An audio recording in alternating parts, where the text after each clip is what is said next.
김복준 의원님, 그 같은 아파트 동에 사는 이복 누나가 이제 발견을 해서 경찰에 신고해서 이제 경찰 출동했을 텐데 당시 상황이 어땠습니까?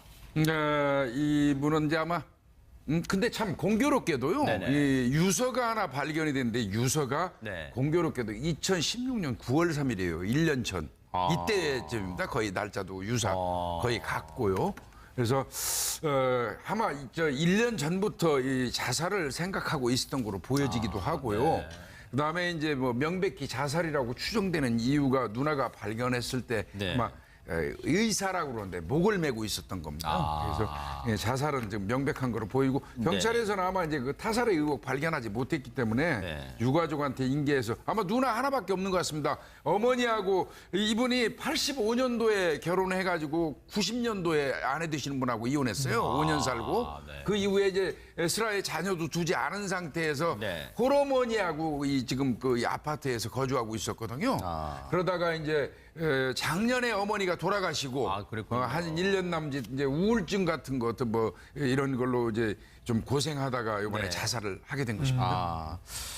사실 뭐 마광수 교수 하면 할 얘기가 참 많습니다. 짚어볼 얘기도 많고. 근데 안타깝게도 지금 목숨을 잃었다는 얘기에 이 많은 분들이 어제 또 이 뉴스를 접하고 또 여러 가지 생각도 드셨을 거예요. 그런데 당시 이 경찰이 출동했을 당시 어땠는지 경찰 얘기 잠깐 들어보시고 이어가 보도록 하겠습니다. 그 유언장이 오늘 남긴 건가요? 아니면 미리 작성되어 있는 거. 언제쯤 작성된 걸로 확인되시나요? 그거는 2016년인데 정확한 날짜는 제가 기억을 못 하겠습니다. 그럼 그 유언... 경찰이 이제 정확한 날짜, 9월 3일. 몇 월 며칠 날짜까지는 기억 못한다고 했지만은 앞서 김복준 의원님 설명처럼 2016년 지난해입니다. 지난해 9월에 이미 작성된 유서가 A4 용지 한 장 분량이랍니다. 그 유서까지 근처에서 발견이 됐는데 손 변호사님, 네. 마광수 교수는 그 유서에서 어떤 내용을 남겼나요? 네, A4 용지 한 장 분량의 직접 작성한 유서가 발견이 됐는데요. 네. 내용이 길진 않은 것 같습니다. 네. 첫 번째로 자신이 스스로 목숨을 끊은 후에 시신 처리, 그리고 또 남은 자신의 재산 이런 것을 누나에게 모두 맡긴다 하고 하는 내용의 유서가 발견이 됐는데요. 네. 이제 결혼 후에 이혼하고 그다음에 자녀 없이 혼자 살았습니다. 그러다가 어머니와 노모와 함께 생활하다가 어머니가 작년에 돌아가셨다고 합니다. 네. 그 후에 혼자 살았는데 그래도 누나와의 교류가 가장 이제 활발하지 않았을까 이렇게 짐작이 됩니다. 이제 앞서 이제 홍순빈 아나운서도 얘기했지만 이복 누나, 이제 피부치라고는 이제 이복 누나밖에 없는 셈이잖아요. 지금 어머니도 작년에 돌아가셨고. 그래서 근처에 사는 같은 동의 아파트에 사는 이복 누나가 이제 그나마 마광수 교수를 가까이에서 같이 보살피고 생활했던 분이라고 할 수 있겠는데 이 이복 누나께서 처음에 이 상황을 봤을 때 정말 다시는 떠올리고 싶지 않을 그럴 끔찍한 순간이겠지만 당시 이 누나의 증언을 들어보면 어떻습니까? 당시 어땠나요? 김복준 의원님. 그 누나가 아마 주로 이제 그 누나하고 거의 이제 어머니 돌아가시고 같이 생활을 그랬겠죠. 한 네. 걸로 보여지는데요.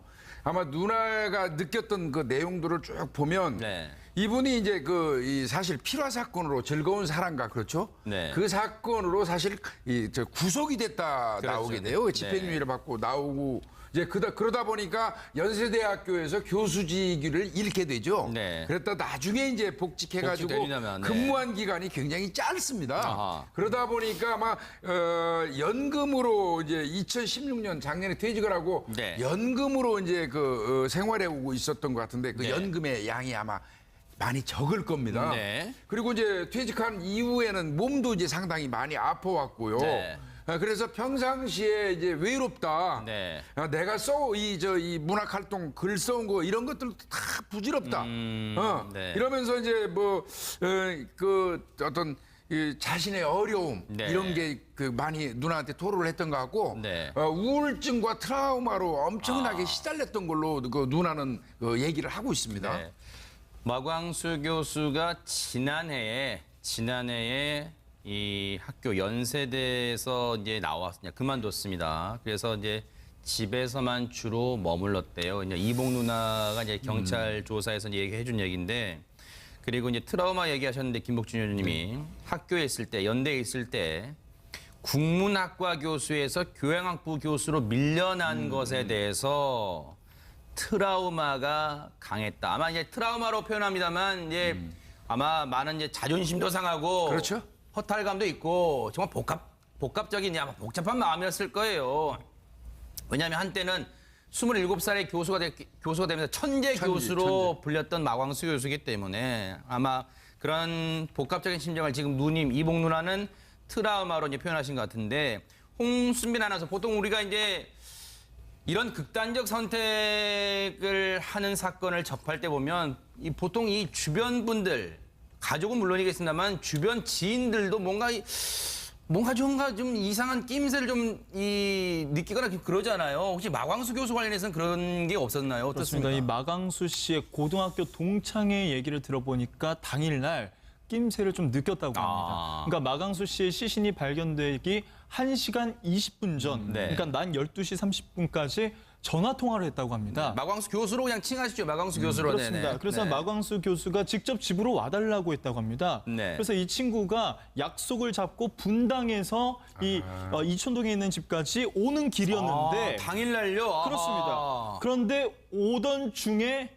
이 소식을 듣게 된 거죠. 네. 그래서 친구 얘기 들어보니까 네. 이 친구가 마광수 씨가 평소에 많이 힘들었다, 죽는다는 얘기를 많이 했었고 네. 최근에는 죽어간다라는 표현까지 썼다고 얘기를 하고 있습니다. 최근엔 죽어간다. 그리고 또 다른 그 고등학교 동창 얘기를 보니까 어떻게 보면 사회가 죽였다고 볼 수 있다. 아마 이거는 이제 즐거운 사라를 쓴 이후에 많은 그 이른바 외설 작가 논란에 휩싸인 그런 얘기를 하는 것 같아요. 그가 사회와 소통이 안 됐기 때문이다. 단순히 대학을 그만둔 노 교수가 우울증에 걸려서 죽은 게 아니다. 그런 차원으로 볼 게 아니라 이 마광수 교수의 인생사에 얽힌 복합적인 그런 얘기를 지금 하고 싶은 것 같아요. 근데 사실 김복준 의원님, 네.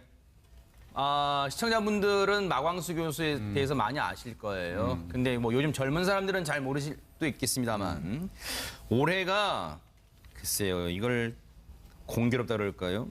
등단 40주년. 네, 예. 원래 이 마광수 교수가 뭐 이제 우리는 즐거운 사람 뭐 운운해가지고 이 소설을 쓴 걸로 많이 알고들 계시는데요. 네. 원래 시인으로 출발을 하셨습니다. 이분이 네. 예, 누구의 추천을 받아서 시작을 했냐면 네. 청록파 시인 박두진 아, 그 시인의 그런가요? 추천을 받아가지고 현대문학의 그 배꼽, 망나니의 노래 뭐 등 한 6편의 시를 써서 네. 발표하면서 이 해성같이 등단을 했죠. 그 당시에. 네. 아하. 그래서 이 사실 마광수 그 교수의 어떤 그 시적인 어떤 그 초기의 해석은요. 네. 상당히 그 긍정적으로 평가하는 분들이 굉장히 많고요. 네. 그 다음에 이제 이분이 이제 학위 논문, 박사 논문 받은 거는 윤동주 시인 관련해가지고 논문을 그래요? 받았어요. 네. 뭐 저도 이제 학부에서는 그 국어문학을 했기 때문에 네. 뭐 이분 이야기를 좀 많이 들어서 알고는 있습니다만은. 네.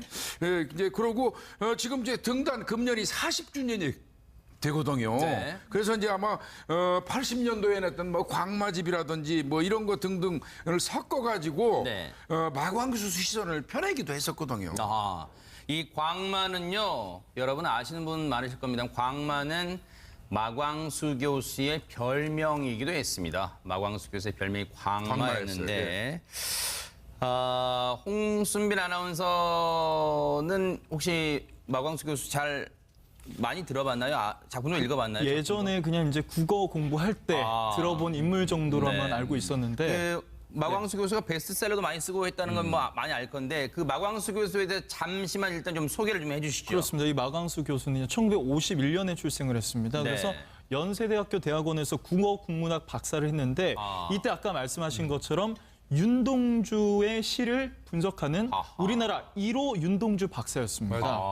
그래서 윤동주의 이 진가를 드러냈다는 인물로 이제 소개가 됐는데 네. 1989년에 장편 소설 권태로 등단을 합니다. 아하. 이때 굉장히 많은 스포트라이트를 받고 네.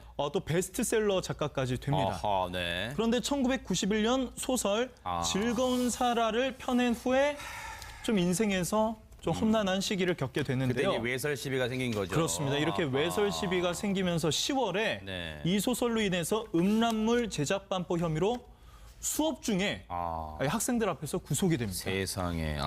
그래서 이때 당시에 예술과 외설의 경계가 무엇이냐 이런 논쟁까지 일어났다고 합니다. 최명기 원장님, 뭐 고인 관련해서 이런 얘기 좀 그렇습니다만은 1991년에 출간된 소설 즐거운 사라, 이게 마광수 교수의 인생을 바꿔놓은 계기가 돼버린 건가요? 어떻습니까? 그러니까 이제 그 소설을 냈을 때는 아마 우리나라에 이런 소설이 없고 더군다나 사실은 이게 대학 교수가 냈기 때문에 더 사회에 끼치는 그 파급 효과가 파격이 컸었던 거예요.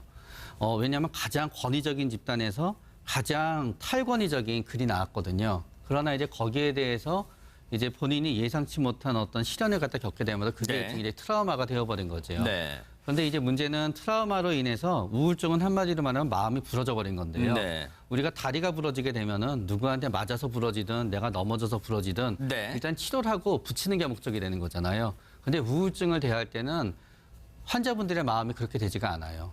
내 마음이 부러진 이유가 과거의 어떤 사건 때문에 부러졌다고 생각이 되면 그 사건은 변하지 않게 되잖아요.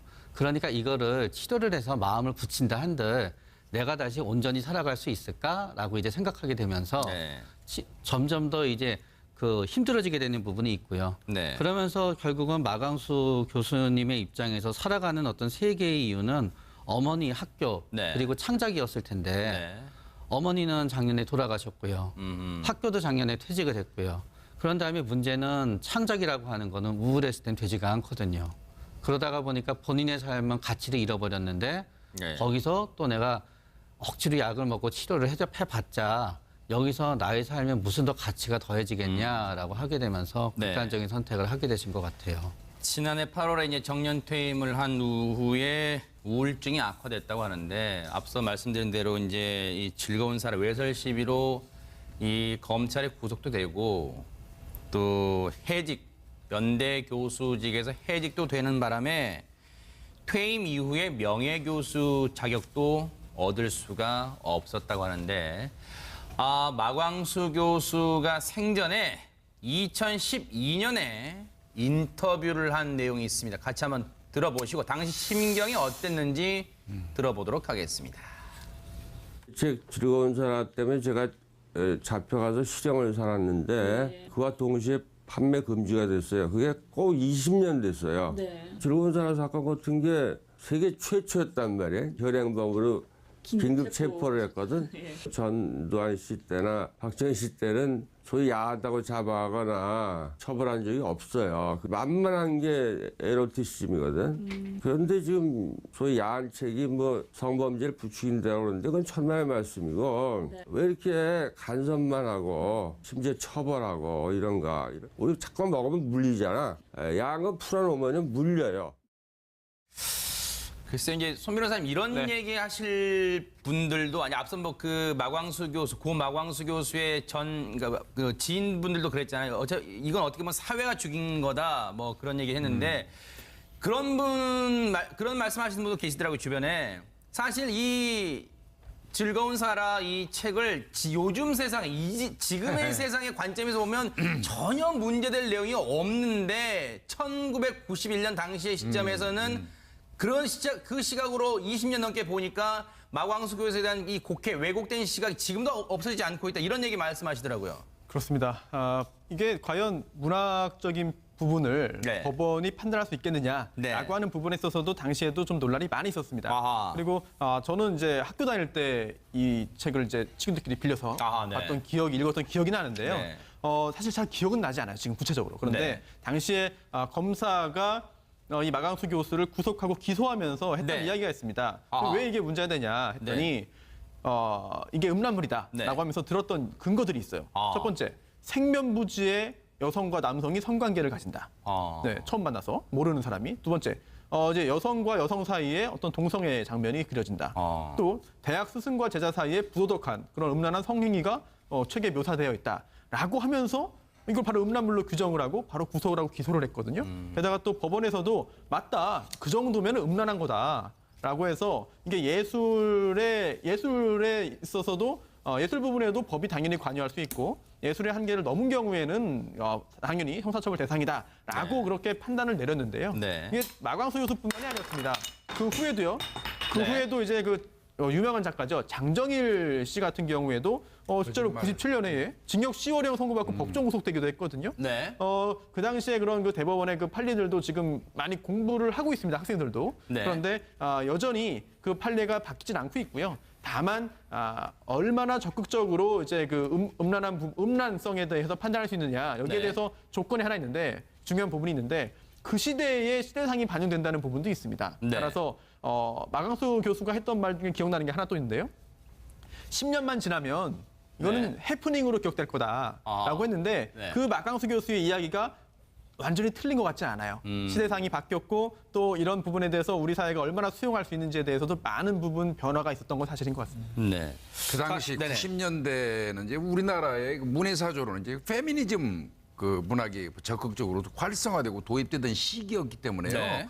여성을 대상으로 해서 어떤 무슨 성적 도구와 같은 느낌이 주어지는 그런 그 어떤 체계, 그런 네. 사고들이 비난받을 수 있는 시기이기도 했어요. 네. 또 그래서 어떤 면에서 보면 마광수 교수가 자신의 어떤 그 문학적 영역을 넓히는데 시기도 일정 부분 좀 네. 작용을 했다고 봅니다. 예. 네. 사실 글쎄 최명기 원장님 이걸 아이러니하다고 얘기할까요? 그 고 마광수 교수의 작품이 자주 뭐 외솔 논란 포함해서 자주 논란에 휩싸였습니다만 강의 시절 연대 강의 시절에 그의 강의실은 정말 학생들로 북적했단 말이에요. 이걸 어떻게 봐야 되는 거예요, 그러면?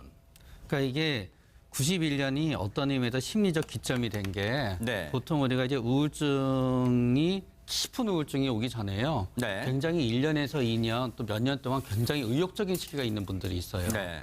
그래서 굉장히 의욕적인 시기로 쭉 이렇게 올라가다가 어느 시기에 굉장히 이런 끔찍한 일을 갖다 겪게 되게 되면은 네. 이게 우리가 산이 높으면 골이 깊다고 하잖아요. 그 골이 그 다음에 네. 또 평생을 가시는 분들이 있더라고요. 네. 그래가지고 어떤 의미에서 강의를 해서 인기도 있고 그런 다음에 본인에 대한 자존감도 굉장히 올라가 있는 상태이기 때문에 이런 파격적인 글을 쓸 수 있었던 거예요. 두려움이 없었던 거죠. 네. 그러나 그 두려움이 없던 한 행동에 대한 네. 대가가 너무 본인이 생각한 것보다는 너무 네. 수치스럽고 컸던 거예요.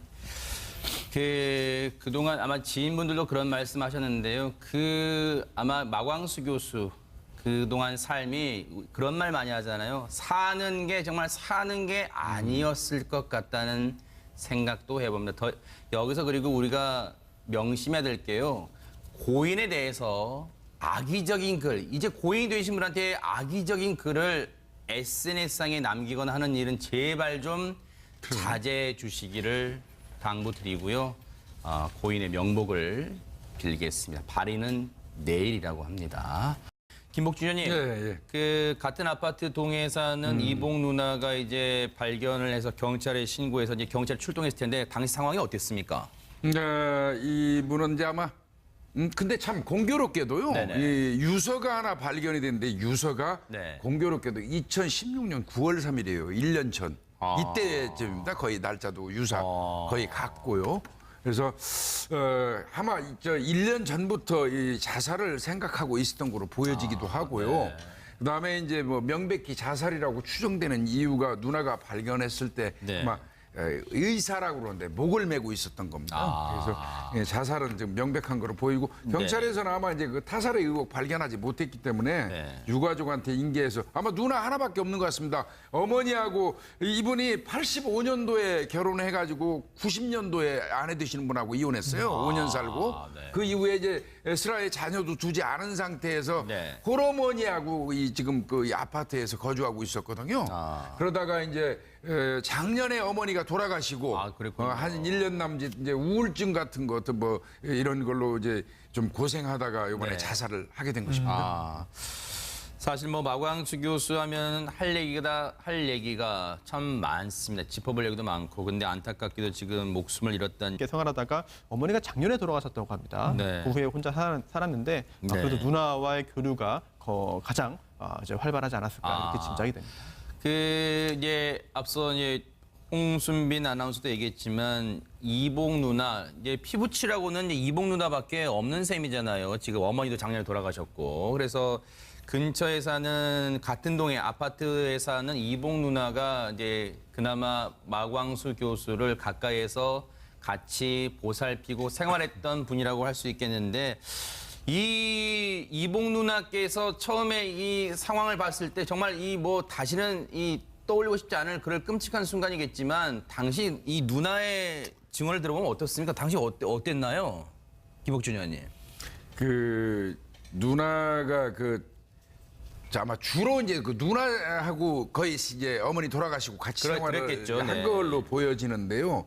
아마 누나가 느꼈던 그 내용들을 쭉 보면 네. 이분이 이제 사실 필화 사건으로 즐거운 사랑가 그렇죠? 네. 그 사건으로 사실 저 구속이 됐다 그렇죠. 나오게 돼요. 집행유예를 받고 나오고 이제 그러다 보니까 연세대학교에서 교수직을 잃게 되죠. 네. 그랬다 나중에 이제 복직해가지고 복직되려면, 네. 근무한 기간이 굉장히 짧습니다. 아하. 그러다 보니까 아마 그런 복합적인 심정을 지금 누님 이복 누나는 트라우마로 이제 표현하신 것 같은데 홍순빈 아나운서 보통 우리가 이제 이런 극단적 선택을 하는 사건을 접할 때 보면 보통 이 주변 분들 가족은 물론이겠습니다만 주변 지인들도 뭔가 좀 이상한 낌새를 좀 느끼거나 그러잖아요. 혹시 마광수 교수 관련해서는 그런 게 없었나요? 그렇습니다. 어떻습니까? 이 마광수 씨의 고등학교 동창의 얘기를 들어보니까 당일날 낌새를 좀 느꼈다고 합니다. 그러니까 마광수 씨의 시신이 발견되기 1시간 20분 전, 네. 그러니까 난 12시 30분까지 전화 통화를 했다고 합니다. 마광수 교수로 그냥 칭하시죠. 마광수 교수로. 그렇습니다. 네네. 그래서 네. 마광수 교수가 직접 집으로 와달라고 했다고 합니다. 네. 그래서 이 친구가 약속을 잡고 분당에서 이 이촌동에 있는 집까지 오는 길이었는데 당일날요? 아하. 그렇습니다. 그런데 오던 중에 이 소식을 듣게 된 거죠. 네. 그래서 네네. 친구 얘기 들어보니까 네. 이 친구가 마광수 씨가 평소에 많이 힘들었다, 죽는다는 얘기를 많이 했었고 네. 최근에는 죽어간다라는 표현까지 썼다고 얘기를 하고 있습니다. 최근엔 죽어간다. 그리고 또 다른 그 고등학교 동창 얘기를 보니까 어떻게 보면 사회 얘기에 이 많은 분들이 어제 또 이 뉴스를 접하고 또 여러 가지 생각도 드셨을 거예요. 그런데 당시 이 경찰이 출동했을 당시 어땠는지 경찰 얘기 잠깐 들어보시고 이어가 보도록 하겠습니다. 그 유언장이 오늘 남긴 건가요? 아니면 미리 작성되어 있는 거. 언제쯤 작성된 걸로 확인되시나요? 그거는 2016년인데 정확한 날짜는 제가 기억을 못 하겠습니다. 그럼 그